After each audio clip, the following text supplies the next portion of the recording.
नमस्कार दोस्तों, हमारे YouTube चैनल में आपका स्वागत है। आज हम आपके लिए श्री विष्णु पुराण के 5वें अंश का चौथा अध्याय लाए हैं, जहां वासुदेव देवकी के कारागार से मोक्ष की बात करेंगे।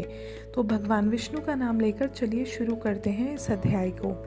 श्री पराशर जी बोले, तब कंस ने खिन्न चित्त से प्रलंब और केशी आदि समस्त मुख्य असुरों को बुलाकर कहा, हे महाबाहो केशिन, हे पूतने तथा हे अरिष्ट आदि अन्य असुरगण, मेरा वचन सुनो। यह बात प्रसिद्ध हो रही है कि दुरात्मा देवताओं ने मेरे मारने के लिए कोई यत्न किया है, किंतु मैं वीर पुरुष अपने वीर्य से सताए हुए इन लोगों को कुछ भी नहीं गिनता हूँ। अल्पवीर्य इंद्र, अकेले घूमने वाले महादेव अथवा छिद्र ढूंढकर दैत्यों का वध करने वाले विष्णु से उनका क्या कार्य सिद्ध हो सकता है। मेरे बाहुबल से दलित आदित्यों, अल्पवीर्य वसुगणों, अग्नियों अथवा समस्त देवताओं से भी मेरा क्या अनिष्ट हो सकता है।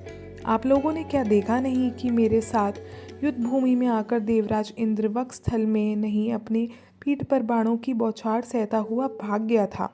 जिस समय इंद्र ने मेरे राज्य में वर्षा का होना बंद कर दिया था, उस समय क्या मेघों ने मेरे बाणों से विंधकर ही यथेष्ट जल नहीं बरसाया। हमारे गुरु यानी ससुर जरासंध को छोड़कर क्या पृथ्वी के और सभी नृपतिगण मेरे बाहुबल से भयभीत होकर मेरे सामने सिर नहीं झुकाते। देवताओं के प्रति मेरे चित्त में अवज्ञा होती है। उन्हें अपने यानी मेरे वध का यत्न करते देखकर तो मुझे हंसी आती है। उन दुष्ट और दुरात्माओं के अपकार के लिए मुझे और भी अधिक प्रयत्न करना चाहिए। अतः पृथ्वी में जो कोई यशस्वी और यज्ञ करता हो, उनका देवताओं के अपकार के लिए सर्वथा वध कर देना चाहिए। देवकी के गर्भ से उत्पन्न हुई बालिका ने ये भी कहा है कि मेरा भूतपूर्व यानी प्रथम जन्म का काल निश्चय ही उत्पन्न हो चुका है।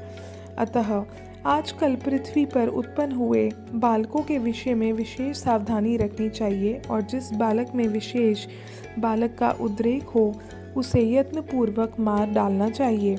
असुरों को इस प्रकार आज्ञा दे कंस ने कारागृह में जाकर तुरंत ही वासुदेव और देवकी को बंधन से मुक्त कर दिया और कहा, मैंने अब तक आप दोनों के बालकों की तो वृथा ही हत्या की। मेरा नाश करने के लिए तो कोई और ही बालक उत्पन्न हो गया है, परंतु आप लोग इसका कुछ दुख न माने। आप लोगों के प्रारब्ध दोष से ही उन बालकों को अपने जीवन से हाथ धोना पड़ा है।